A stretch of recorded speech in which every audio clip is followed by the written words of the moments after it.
Hello and welcome to the third and final 12 first volumes of Christmas Challenge, first volume reviews, all that jazz.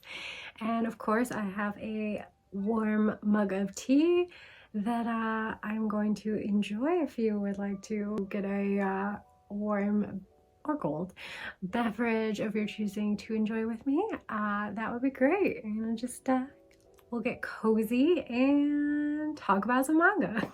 So if you haven't already checked out part 1 and part 2, those are more first volume manga reviews, mostly manga. There might be like 1 or 2 other things, but yeah. And you don't have to watch them in any particular order. I just cross off the prompts that I read for them in this challenge that I made for December. And I mean, the month is still going. If you want to hop on the bandwagon, we welcome you aboard.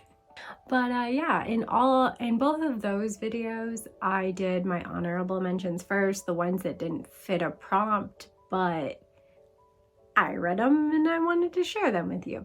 However, I'm kind of doing it the opposite way today. Mixing things up. So yeah, let's start with my first prompt for the challenge that is the weakest prompt in my opinion. The read that sadly I liked the least. And unlike with the previous 2 batches, I don't think I'll be continuing this one. It's hard for me to choose to drop a manga in the hopes that things will kind of settle in and get better. For me personally, I'm sure other people enjoyed it, but like I know other people enjoy it. But yeah, just I'm not sold on it. And that is My Dear Friend Nootan.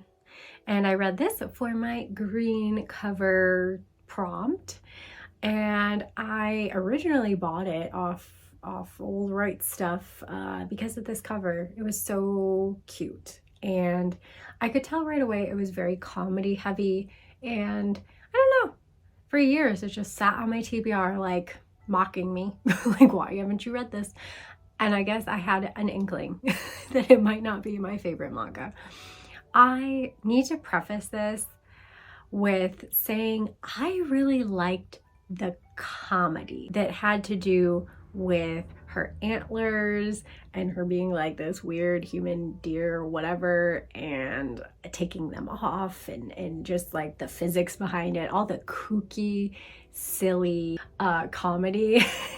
It reminded me of some of the comedy that I really love, like Nichijou and Gintama. So I think if you don't have the hangups that I have about what I'm gonna talk about, the reason I didn't like this one that much, then I think you might like it. I don't think it's bad. That, like, I was talking with a friend because we buddy read it, or in his case, buddy reread it together, and he was confused because I was like, I like it, but I hate it. Like, I hate our main character, so I can't like it, but objectively, I enjoyed the antics and the comedy, and it was fun. So it was hard to be like, why do I just hate this main character so much? I can't really enjoy it. But oh, she's just like that personality. I already talked about in my worst reads video that dropped this past Monday. If you haven't watched, go check it out, please and thank you. But I obviously really hate a boring personality, as evidenced by some of those entries. But I also really hate, it's gonna be so hard to explain it.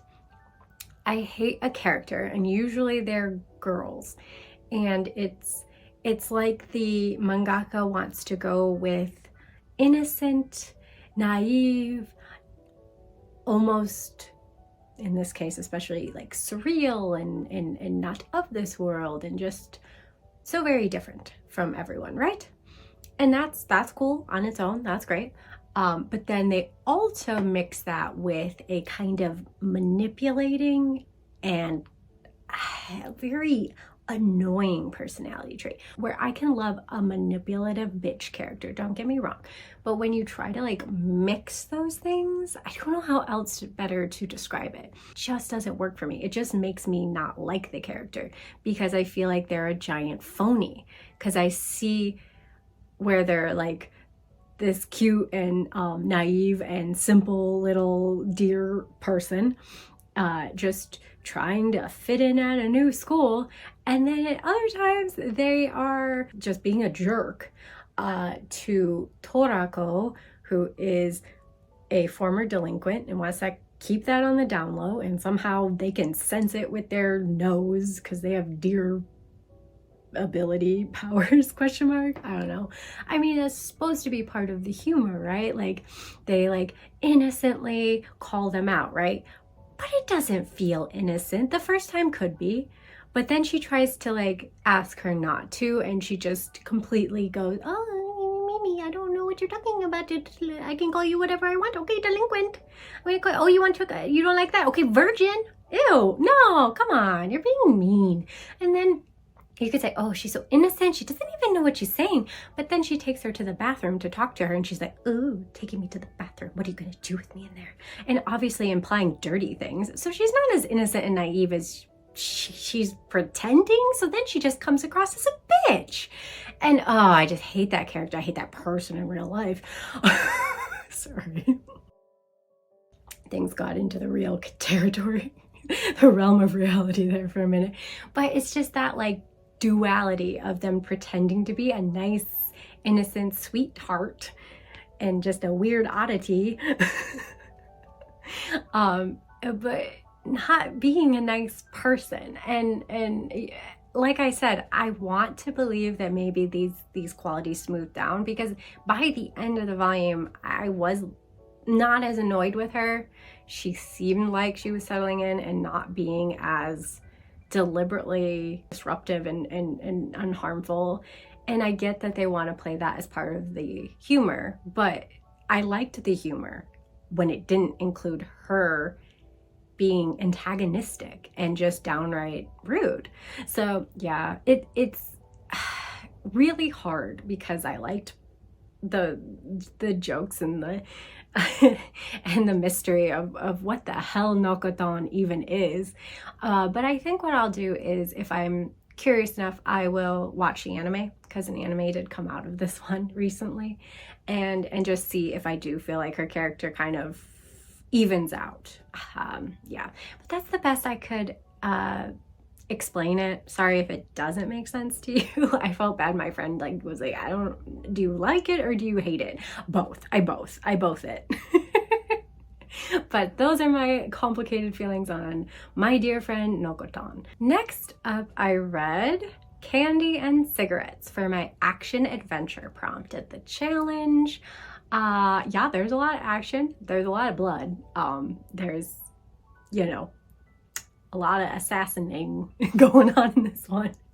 But yeah, it's basically about a unlikely duo partnership that forms in this first volume between a old retired cop who has these crazy expensive hospital bills he has to pay for his grandson, who is unfortunately suffering from some rare disease, and between this 11-year-old girl who is a pretty damn good assassin, let's be honest, but she has a dark past and reason for having started dabbling in this business, and it has to do with getting revenge for what happened to her family. So it's pretty like dark premise wise, and yet the situations and the characters like banter and this duo in general just made it for a fun read. Like, I had a good time with it. It's not something I'm like, oh, instant, I love it. But I wanted to keep reading it, so I probably will. It's not going to be like top of my list to collect or anything, but I very much enjoyed my time with it. It had, like I said, a lot of action and lots of blood. All that to say, I think it's really well written. and the characters are really rich and interesting and layered. The subject matter, though I do like assassins, an 11-year-old assassin, I'm sorry, like it fundamentally bugs me, I guess. Like I feel bad, but because our other partner, the retired cop, also feels this way, I guess it makes it more accessible to me because he also kind of wants to be there for her. But yeah, I mean, I still liked, she was a pretty freaking badass assassin for an 11-year-old, and that was cool. I mean, she's cool. The age was something I was concerned about and why I didn't pick it up right away. But I think if you have no qualms with that, then this is a pretty solid read overall. Second to last, oh my god, we're almost done with my challenge, which is crazy. I hope you all have been enjoying whatever you've been reading this December, whether it's related to the challenge or not, it's fine. But yeah, so for my, I'm gonna have to put my cup down. For my fantasy pick in the challenge, I had originally shared with you this one and then was like, oh, and I also am really interested in the other one. So I just decided to read them both. Couldn't be more different feeling. We have Maiden of the Needle, which gives you a cuter, aesthetically more pleasing, I suppose, fairy-laden fantasy. And we have Ragna Crimson, the darker fantasy vibes, the more epic scale with dragons and death and mayhem. And yeah, I enjoyed them both. I really did. Maiden of the Needle isn't without its sad moments or darkness to it, for sure. But it's, in the end, mostly about this young girl who comes from a very abusive family that have a special power technique called bless weaving. She supposedly doesn't have it. Her family treats her like crap, but they kind of already did before, so I don't know why they hate her. I'm hoping that comes out more.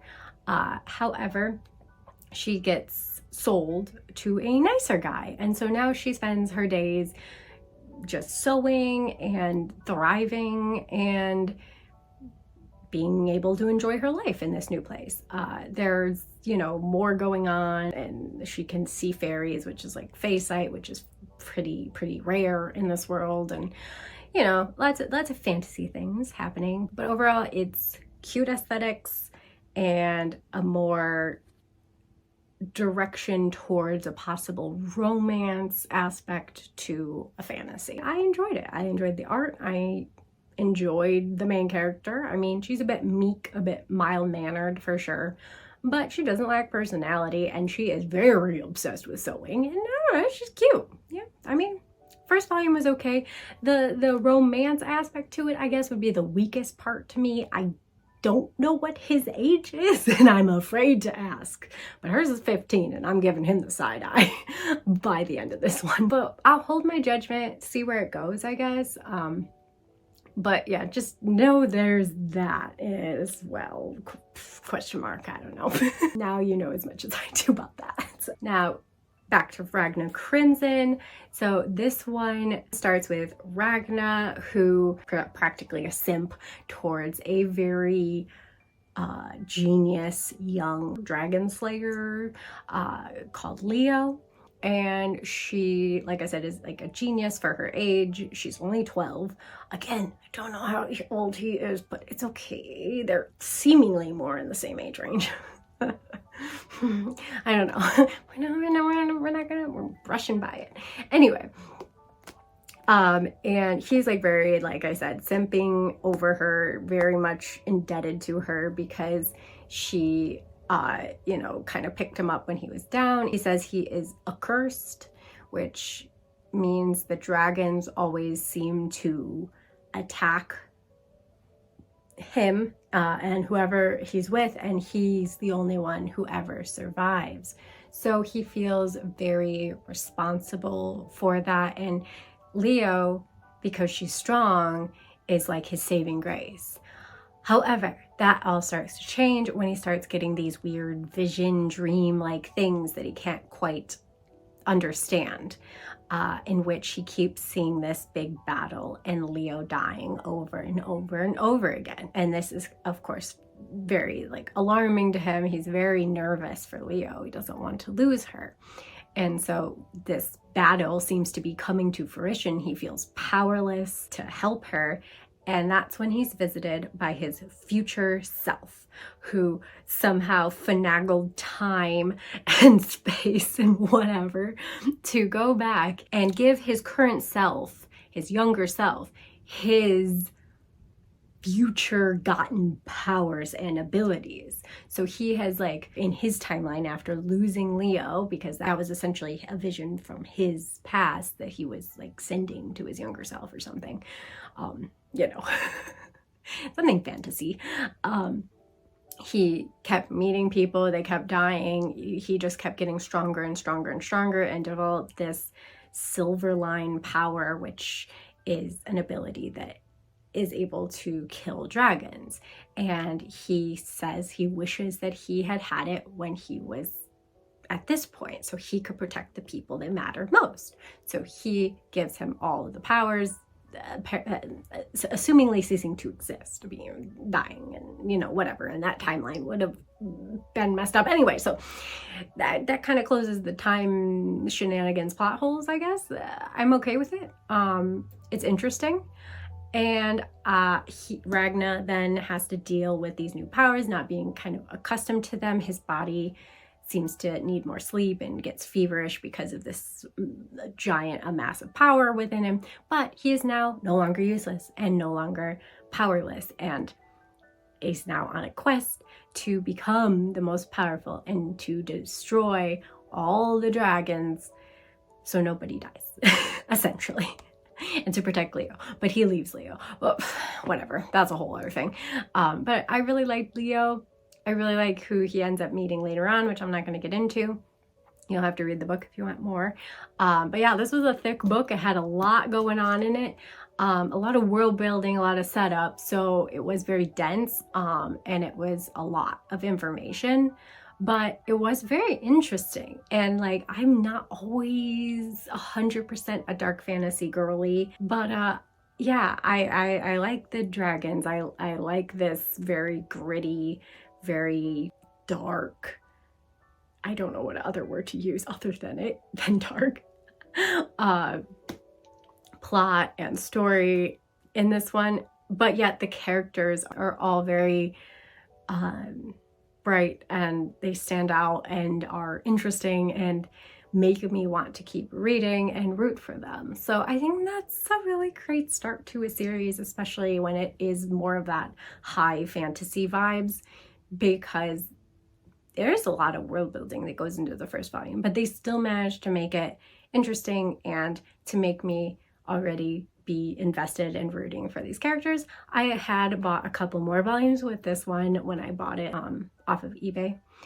So I have more that I can read of this one, and I do hope to get back to it soon. But now we move on to my final prompt that I get to cross off on my challenge board.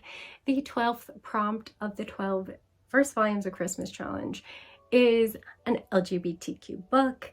It could be BL, it could be GL, and I went ahead and I read a crap ton of them. I'm gonna give like a quick little like, that's it, about some of them, and then focus on my main 4. I can't pick between them, okay? Okay, so first up we have Adachi and Shimamura.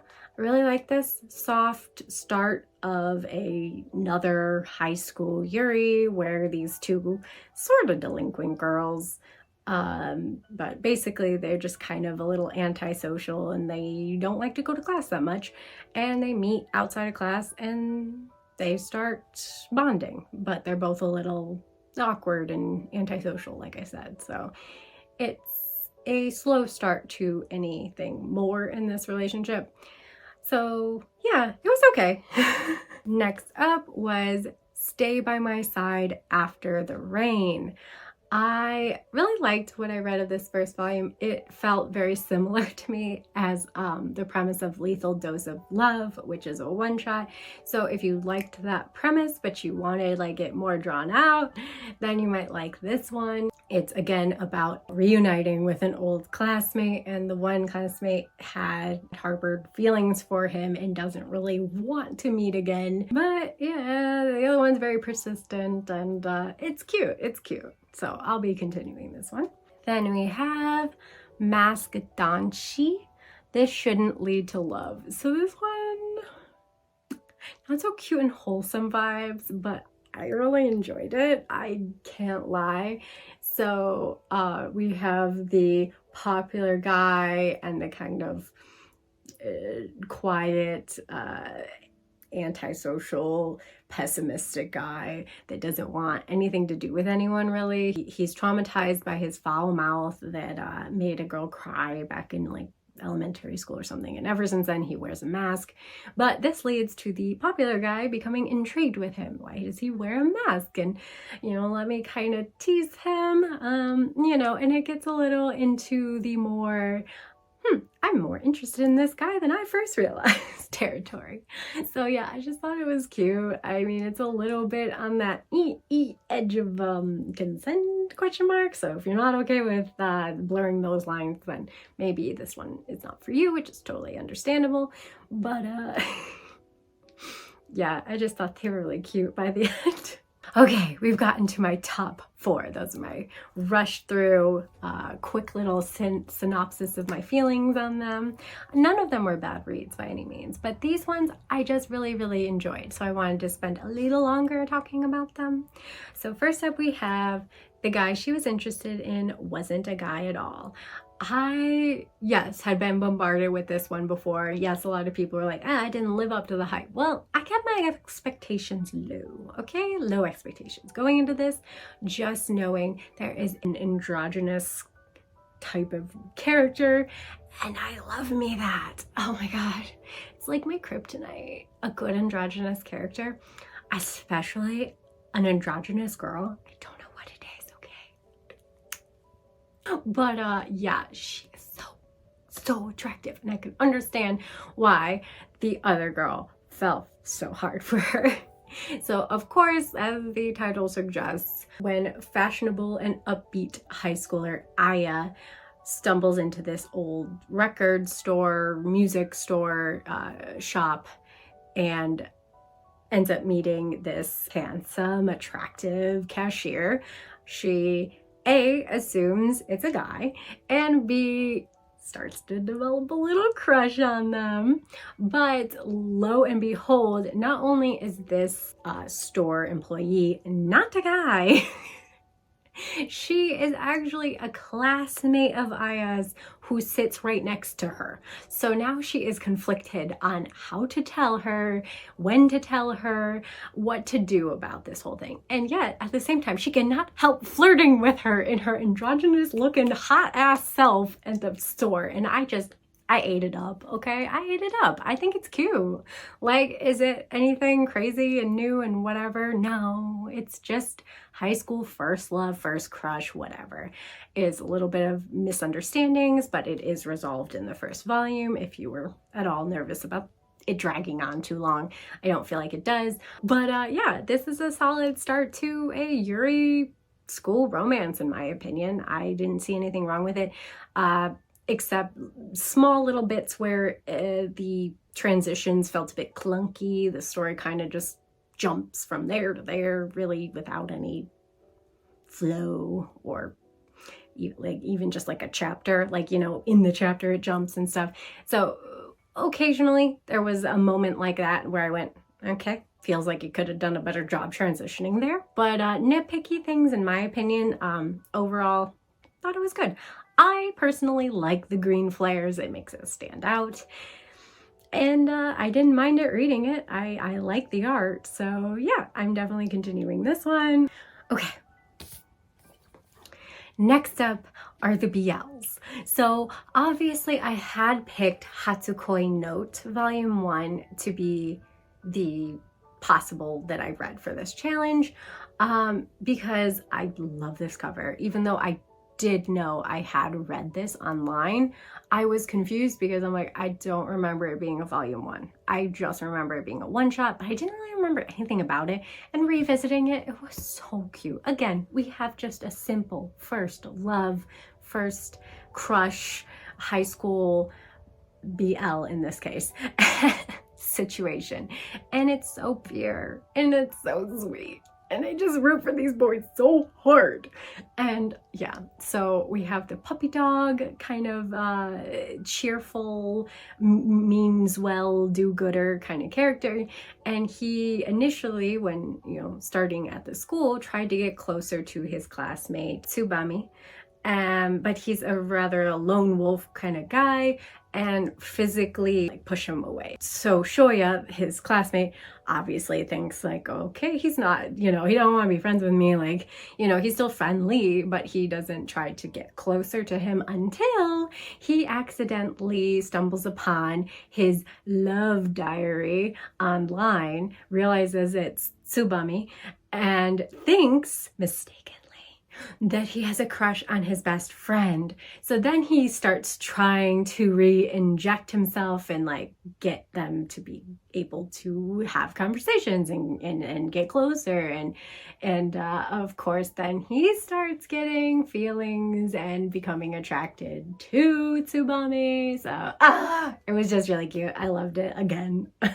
I still loved it.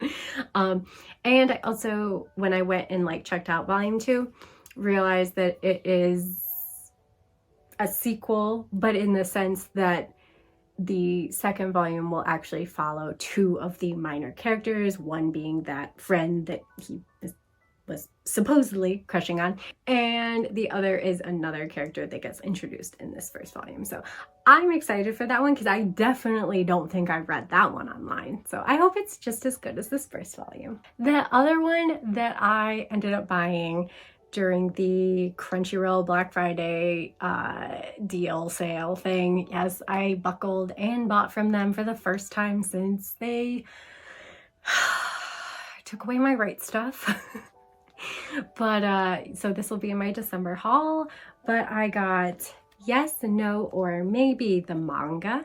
I know there's a light novel and I'm actually almost tempted to get it because I am obsessed with these boys, but I've already gotten too many light novels. Like I'm getting into too many. This is what I didn't want to happen because I already have too many manga. I can't be adding to this. I have a problem. Anyway, so I really ended up loving Yes, No, or Maybe. This is a more adult BL, which I always appreciate about working adults, and I just, as a working adult, appreciate that. Not that I can't love the high school first love, but been there, done that.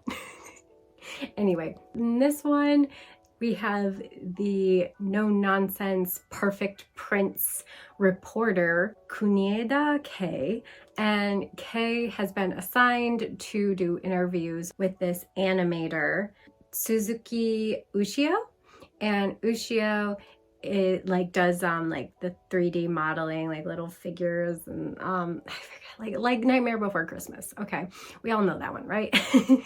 So he's like really talented in that field. We end up finding out that Kei has 2 very different personas. He has his outwardly princely persona for work, but when he's not at work, he has a much less nice persona. He definitely doesn't try to act kind or shy away from speaking his mind when he's not at work. And one night when he's not at work, he ends up causing an accident with none other than Ushio. Ushio doesn't recognize him because he wears like a mask and glasses and the whole shebang, so as not to be recognized. And he is like a minor celebrity. He is on TV after all, so he doesn't want people to know who he is when he's not at work. And Ushio, having been like hurt by this like accident, enlists his help to help him paint because he's hurt his hand. So he begrudgingly decides to help him, and it becomes this very comfortable friendship for him where he can just be himself and he really can't be that much in his life. But at the same time, it's nerve-wracking because if Ushio finds out who he is, that could cause trouble in his life. So he's playing this balancing act and it's causing some friction, and I just really enjoyed it. It was a lot of nice drama. I liked Kei and his dual personas. I am not that bad, but I definitely have a work persona where I'm a lot more nice and like, I don't know, like you put on a bit of a mask. I feel like a lot of people do, but I've done it ever since like school, where I tried to like do or say or be how people want me to be.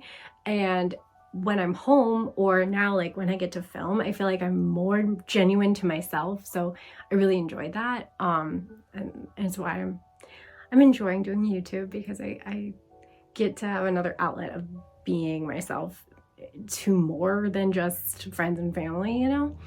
But yeah. So I wouldn't say it's like as harsh or extreme for sure as Kei's here, but I understood it and I found it funny at the same time. And I thought they were really cute. I can't wait to see more of them, and we'll see how long it takes me to buckle in and buy that light novel. And last, because I finally read this volume and I just had to talk about it, I cross-dressed for the IRL meetup. So this one is kind of a more umbrella LGBTQ plus one. We come to find out that this IRL meetup not only does Coco, which is their username online, cross-dress for these monthly meetup groups where they every month get together, pick a place to go and eat sweets and pastries and delicious yummy things.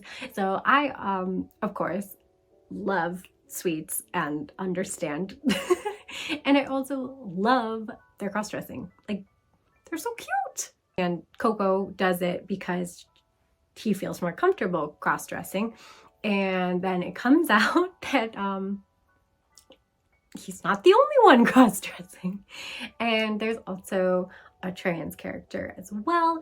I would say like my nitpicks about this one have to do with how they handled the trans character. I don't think it's bad by any means. Like, they treat her like a normal girl, like they treat her very like well, like nothing bad, okay?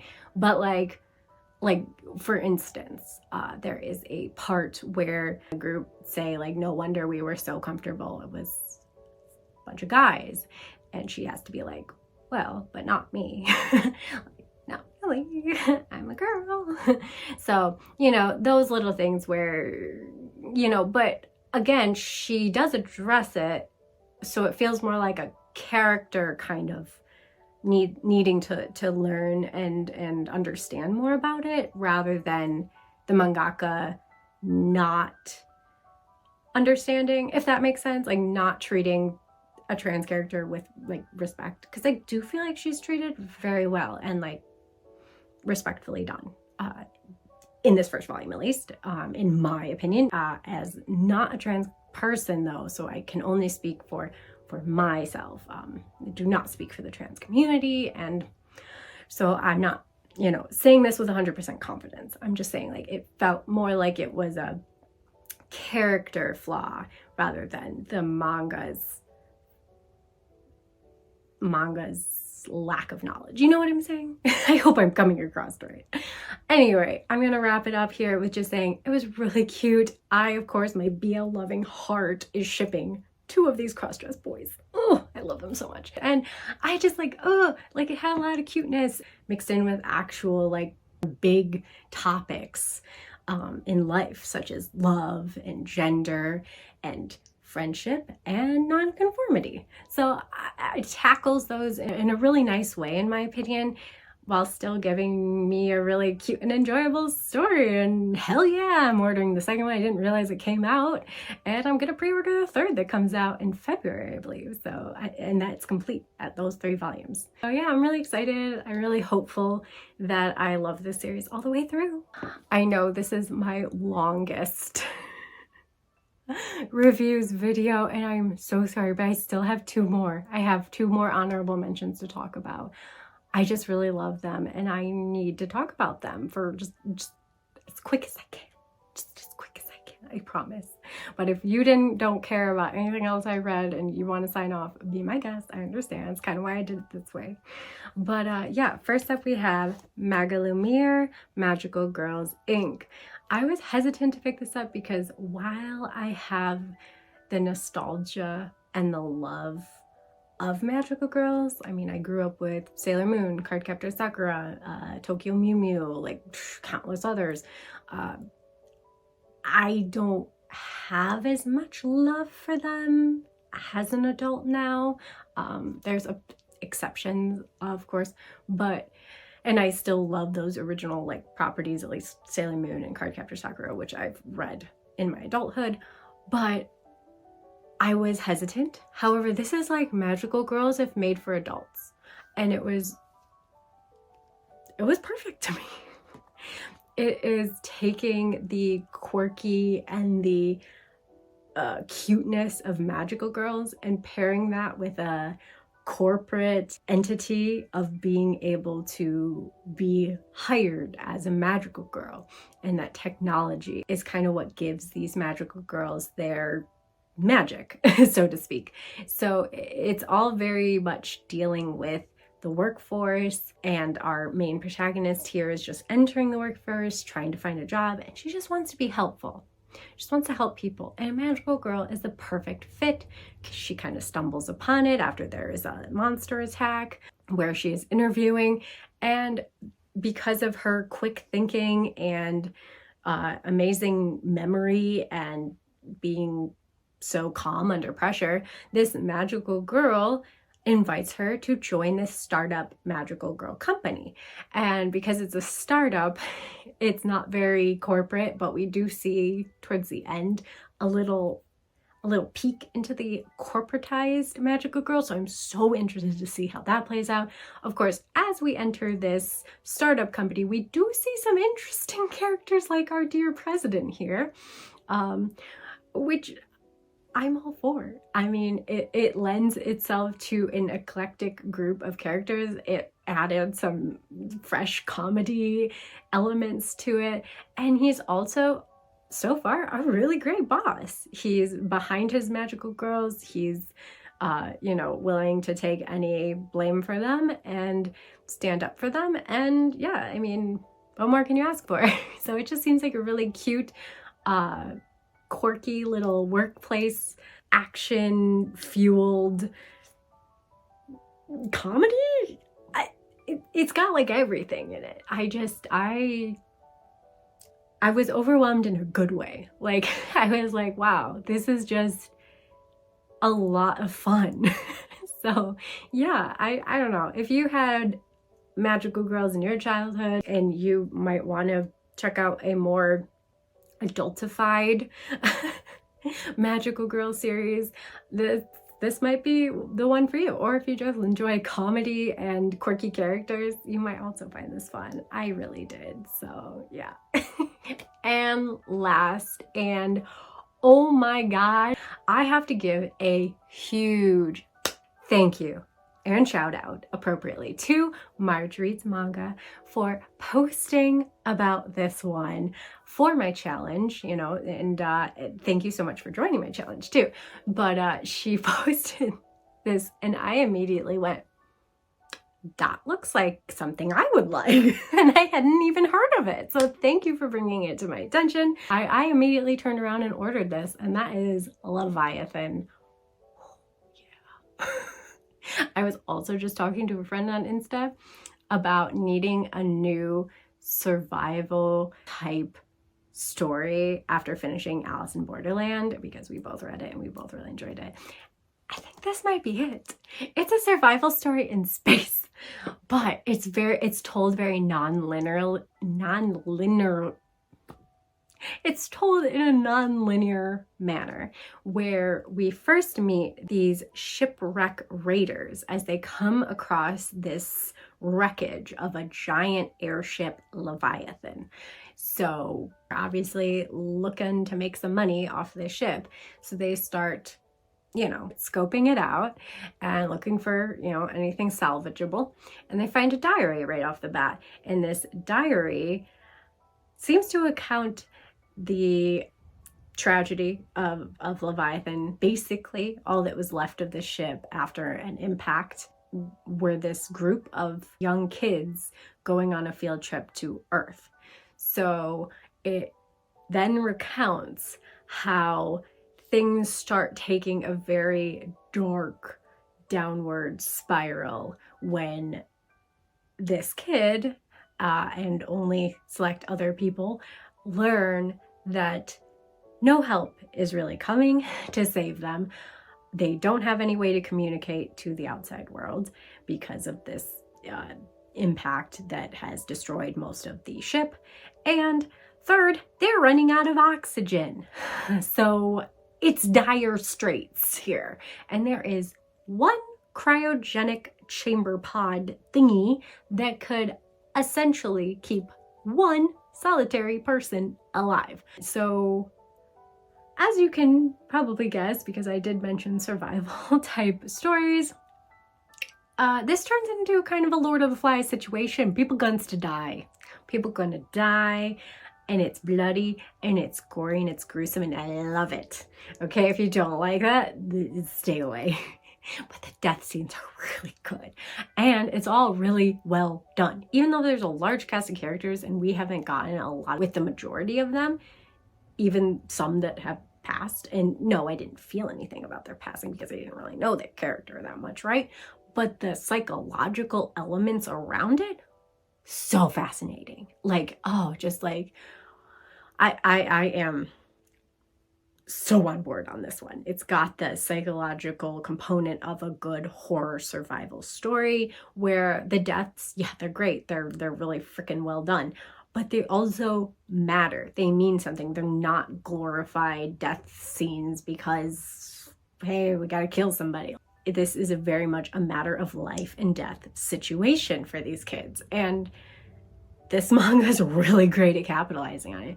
The dark sci-fi vibes of this horror, like creeping up, throughout this first volume, it was great. It was great. And I do say that to say I haven't finished the series, but it looks like it will be complete at 3 volumes, and the 3rd volume will be coming out later this year. So I am very eager to see how this one ends. I think it is a simple enough premise that it could give me a satisfying conclusion in 3 volumes. I really hope.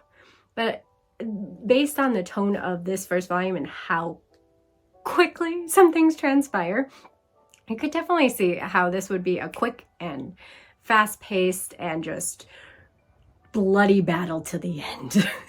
And I am fucking here for it.